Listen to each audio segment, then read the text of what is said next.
Hello, welcome to another Looney Tunes review video. If you are new to the channel, make sure you subscribe to follow my journey to review all 1000 classic Looney Tunes shorts and give this video a like as well.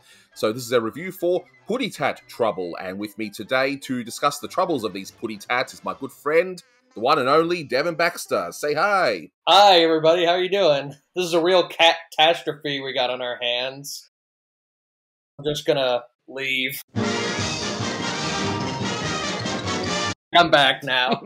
So just a few bits of info to get underway. So as mentioned, it's Putty Tat Trouble. According to Keith Scott's research, the dialogue track for this cartoon was recorded on July 9th, 1949. And it was released February 24th, 1951. Then the Blue Ribbon reissue was released October 24th, 1959. Yeah, it's the 613th in the series. It's directed by Friz Freleng, of course. I mean, Sylvester and Tweety, what do you expect by this point? You can find this on the Looney Tunes Golden Collection Volume 1 DVD set. Unfortunately, the remastering there's some DVNR, so look, it's watchable, but there are issues.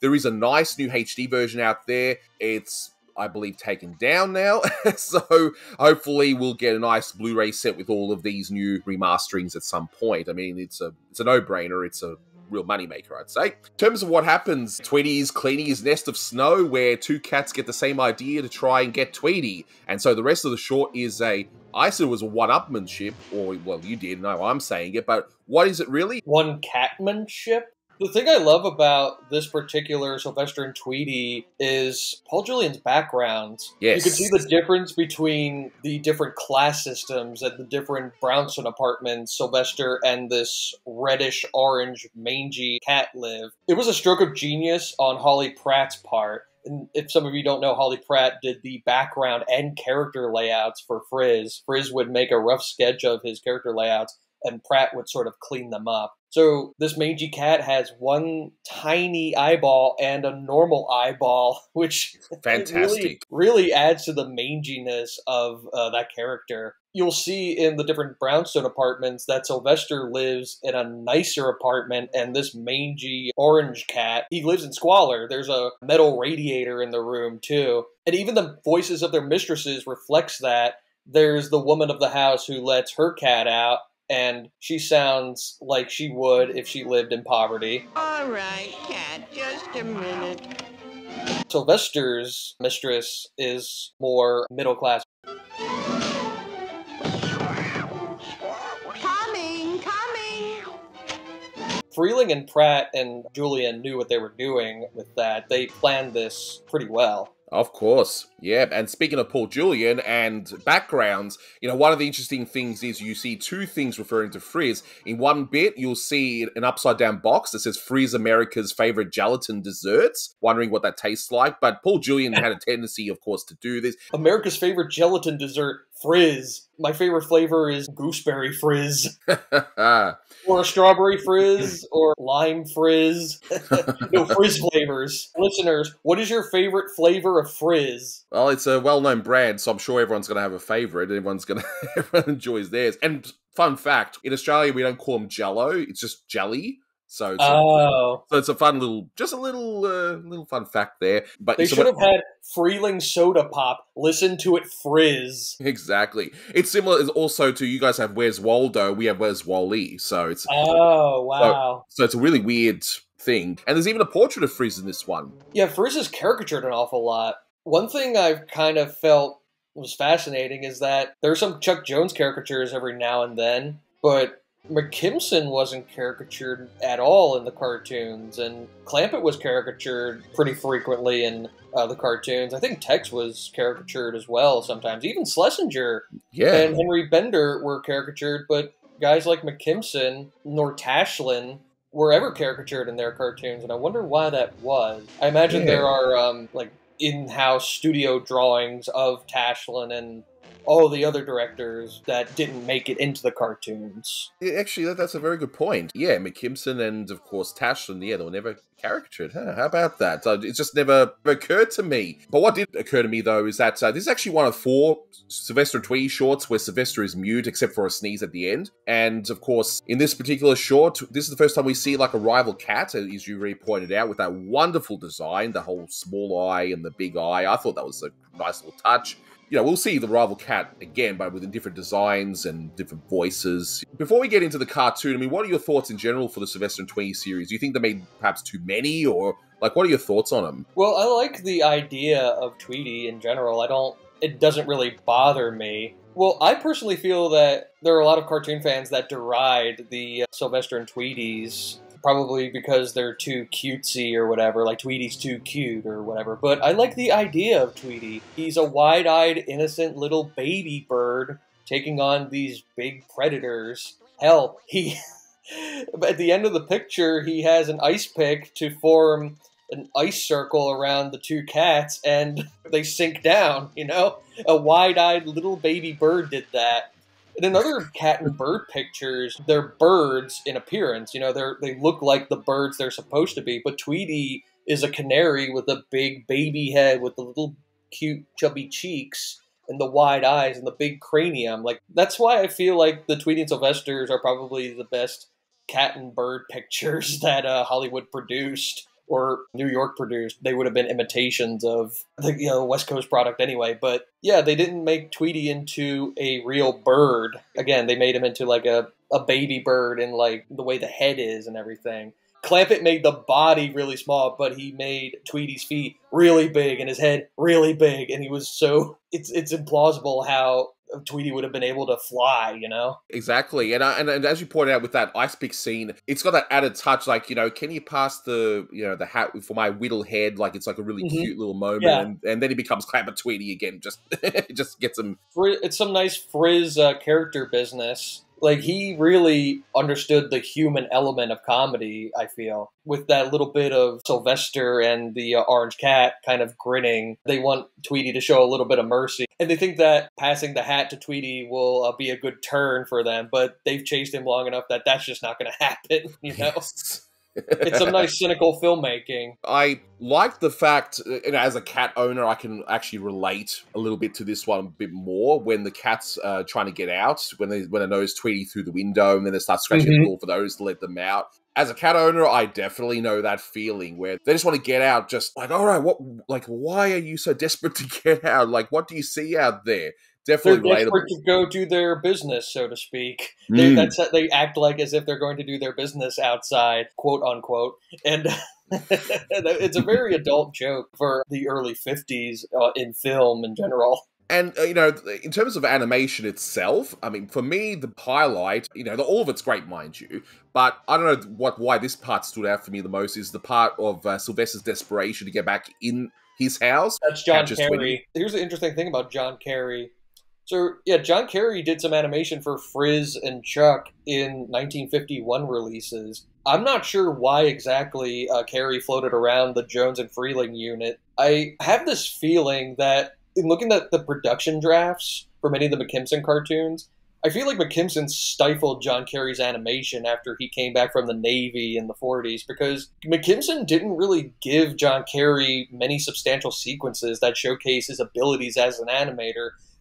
John Carey is probably my favorite of all the animators Clampett had in his black and white unit. He understood Clampett's drawing style, and he could adapt to it really well. Bo Cannon's great too, but John Carey took it to another level. I actually spoke with John Carey's son about his work for Clampett and McKimson, and John Andrew Carey's his name. And John Andrew told me that when his dad got into comic book work, he would watch his father draw comic book work in front of his own eyes or drawings for USO shows. I have a picture of John Carey's son watching his father draw, and it's really nice to see. Like, can you imagine, say, you're a relative of yours drawing, say, a Bugs Bunny comic book or a Daffy comic book or a Walter Lantz comic book or a Disney comic book? Or you could also say, what if your relative or your father or whatever drew Marvel comics in front of you? It's kind of the same thing to me. I totally agree, and I still get... I mean, even though a lot of the comic artists I see at conventions that are obviously not related to them, but I still get giddy seeing it, and I'm thinking, wow, imagine if, a relative of mine did that. That would be... And I also like some of the sight gags in this one. I thought they were pretty funny. My favorite one is probably the one with the mailbox, the hidden mailbox under the snow, and the two cats squished together. That effect just, I don't know, just kills me every time. Now, I want to ask you, how many times have they done that ashtray gag? You know, where they would shoot, like, the bullet would go through the body of the other character, and then the tail would be on fire, and then they would put the tail out. I mean, I must have seen that gag so many times in so many different studios. The only other one I could think of is Snow Business from '53, which underrated Freeling classic. Love that one. Snowbound, Sylvester and Tweety. I used to own the Stars of Space Jam VHS. It had, the first three were Canary Row, Putty Tat Trouble, and then Snow Business. So when you got that tape, you had Putty Tat Trouble and Snow Business, one after another. It was like, oh, a nice double feature of sorts, you know? Exactly right. For our mutual friend Matty Cruz, the Toonie Tenor, who's frequents on this channel in terms of his musical knowledge, we got to point out like a Simpsons type of reference, that whole drinking bird business. Because as soon as I saw that, it's like Homer's like, he's drinking the water. You know, that's the first thing I thought of. That scene by Virgil Ross, some of the most beautiful drawings of Tweety I've ever seen. Yeah, it's really good. You know, the setup to, you know, this is just my opinion. I felt it takes a little bit longer than maybe it needs to, but the payoff is brilliant, you know, with Mangy Cat just starting to do the whole, you know, bird movement afterwards. I thought that was great. What's your favorite part of this particular short? Do you have a highlight that anything stands out to you? Same thing as you. Sylvester frantically knocking on the door to his mistress. The staging of it is phenomenal. Just the whole setup and everything. Sylvester runs with Tweety up to the house, and then you see the down shot with the cat coming up with the rolling pin, and it just becomes really frenetic and full of just panic, you know? John Kerry really got into the panic in that situation, and Freeling's staging and timing is just chef's kiss, you know? That just stood out to me too, so it's good that we noticed the same thing with that. By the way, speaking of staging, you did mention to me before we recorded about how similar this is to a Clampett short in terms of some of the shots in this. So this is Warren Foster's first official Tweety as Friz Freeling's regular writer. Ted Pierce was his previous writer. And according to McKimson, through quote-unquote office politicking, Foster switched to Friz and Ted Pierce went to McKimson. We don't know exactly why, and we're only going to rack our brains out trying to come up with different theories. But one thing I noticed, looking through Thad Komorowski's Warner Brothers production number chronology, Room and Bird, which came out in June 51, and Putty Tat Trouble came out in February 51. Room and Bird has a production number 1170, and Putty Tat Trouble is 1171. But Putty Tat Trouble was released first, and Ted Pierce and Warren Foster are both credited for the story of Room and Bird. I wonder if Pierce wrote it and Foster finished it up. And another thing, Putty Tat has minimal dialogue, so I imagine it was finished more quickly than Room and Bird. Not to mention, in Room and Bird, you have a lot more characters in that, and it was probably more time-consuming. As to that mystery of Warren Foster and Ted Pierce, yeah, exactly. We'll build a time machine, we'll go back and try and find out. We won't do any of the really big stuff, we'll just use it for that purpose, I think. Sylvester would compete with another cat over Tweety in subsequent Tweety Sylvesters, like Tweet and Sour from 56 and Trick or Tweet from 59 with Sam the Cat, voiced by Dawes Butler. He's a rooster. Make me feel bad. That was the worst impression of Sam ever, but I love that character. I love the voice. You better get that too thick, Sylvester.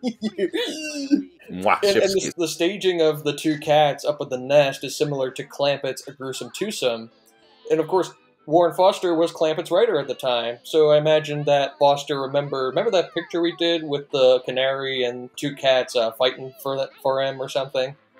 It turned out really well. Again, this is one of my favorite Sylvester Tweeties, and probably one of my favorite Friz cartoons of the 50s. So how would you rate this particular short? I would rate it 9 out of 10. I just really enjoy it. Another great thing about this cartoon is that Carl Stalling, for all the references to popular songs, I think only Jingle Bells is used in the cartoon, and then most of it is original work by Carl Stalling. And Greg Ford, of course, produced the album, The Carl Stalling Project, and in Volume 1, parts of the original music score can be heard. And if you look at the Golden Collection Volume 1, there's more of the musical score in it. And a great bonus in the Carl Stalling Project is that you can hear either Carl Stalling or Milt Franklin in the recording booth getting the orchestra ready.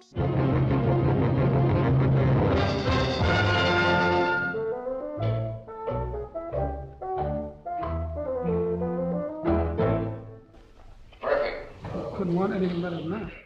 And if you listen to the music and not the dialogue, it's probably one of my favorite Carl Stalling scores. I wanted to do kind of an animator breakdown of sorts. Now, I say of sorts because it's not complete. Yep. I don't expect to do like shot for shot, but like Jones, Freeling gave whole sequences to his animators, it looks like. So here's what I found. All right, so we have Virgil Ross, Art Davis, Manny Perez, and Ken Champion. Now, I didn't find much Manny Perez animation in Putty Tat Trouble. He might have animated very little on the film. But based on what I know, Ken Champion animated the opening scenes of Tweety right up to Tweety saying, "Hey, I'm surrounded by Putty Tats." That's all Ken Champion stuff.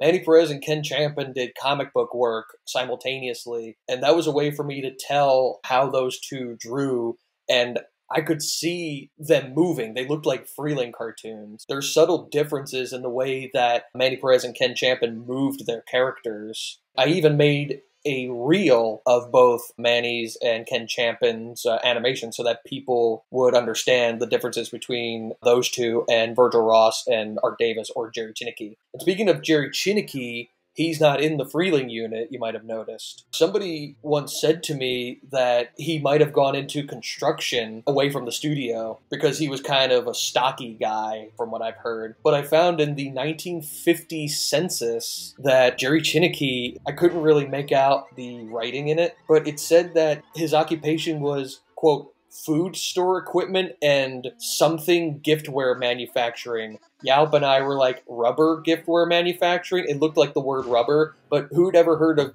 rubber giftware manufacturing? Yeah. My point is, it's an entirely different occupation altogether. I don't know why he left Warner's to do another vocation, but from what I understand, both Manny Perez and Jerry Chinicki didn't want to be interviewed for Barrier's Hollywood cartoons. They felt that anything they said about Frizz would result in blowback and they wouldn't get work again. I imagine that was when Freeling had those TV specials and compilation features in the 70s and 80s, and I think both of them worked on those, if my memory serves correctly. So Ken Champion did those scenes that I mentioned. Then you have the two cats stretching Tweety's nest, and right up to Sylvester falling down in the doorway after he gets clobbered. That's all John Carey stuff. John Carey did similar frantic, panicky animation of Sylvester when he's looking for the can opener in Can Feud, if you want to know more about John Carey's animation for Frizz. He also did the scenes in Foxy by Proxy where Bugs tries to lose his scent from the hunting dogs. It's like, Foistel, run through the brook to lose my scent, up on a barn, and all that. That's all John Carey stuff. Then we have Tweety with the drinking bird toy. And then Sylvester gets clobbered, the rival swallowing the drinking bird, Sylvester finding Tweety right up to the rival, getting struck by an iron. That's all Virgil Ross's stuff. Most of the stuff down in that basement, like the first half of it, is Virgil Ross's stuff. And then we have Art Davis, some of my favorite animation in the cartoon, with Tweety hiding in the metal pipe, right up to the two cats clobbering each other. Then we have the scenes of the cats running up to the ice rink and up to the ice circle sinking into the pond. That's all Art Davis's stuff. This is what I was talking about with Frizz's staging and razor sharp timing. So you have the orange cat putting his mouth into the pipe. You know what's going to happen when after Sylvester gets the gun and then he jams it into the pipe. Tweety pops out. Then boom! It's a quick cut. I imagine that gets insane amounts of laughter if you showed that to an audience, you know? Oh, yeah. So I was the audience laughing. knows what to expect. And it's that razor-sharp timing and cutting that Frizz excelled at with his comedic sensibilities. You have the scene with Sylvester and the Orange Cat clobbering each other, one with an ashtray and one with a rifle. And the best part about it is he doesn't recycle the drawings. It's not just a bing, boom, like a Tom and Jerry cartoon, like The Truce Hurts, where Frizz has the camera move to kind of vary the action. And sometimes they go into different axis points where Sylvester is in the background and then he comes forward to clobber the Orange Cat again, you know? And then there's the scene of them slipping on the ice. There's very little recycled drawings in it. You'll see these different expressions and moods when the two cats are slipping on the ice. It's fascinating stuff. Love that animation.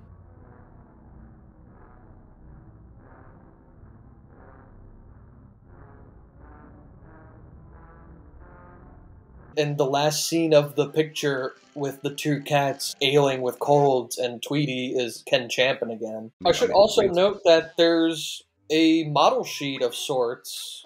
I say of sorts again because they're more or less layout drawings sketched by Holly Pratt that are pasted on, and our own Camden Spees owns it. I've seen it on the internet, and then I found that Camden owns it now. There are some poses in there from Putty Tat Trouble, and it's nice to see those rough layout character drawings from Holly Pratt, because those don't really exist. It's kind of like, oh man, there aren't any Harvey Eisenberg, Tom and Jerry character layout drawings anywhere, but Dick Bickenbox are pretty plentiful. In terms of my own rating, because you gave it a 9, I give it about a 9 too. I think this is a solid Frizz short.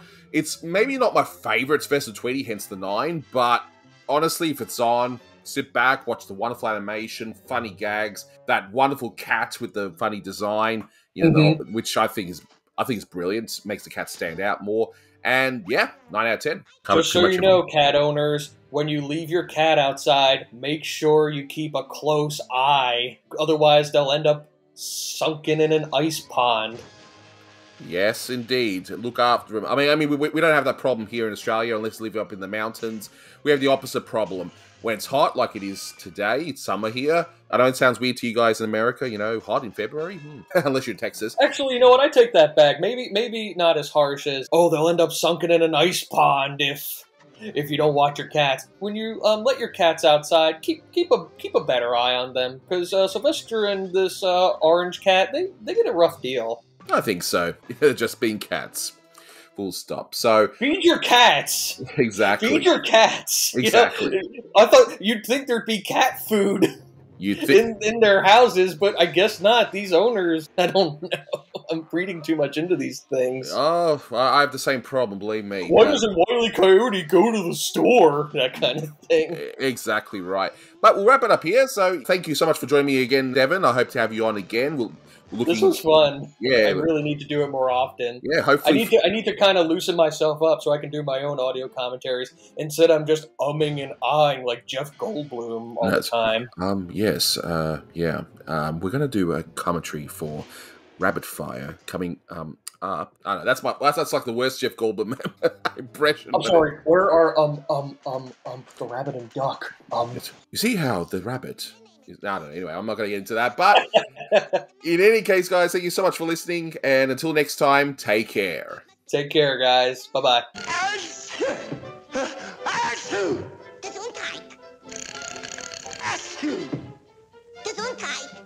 The poor Putty Tat.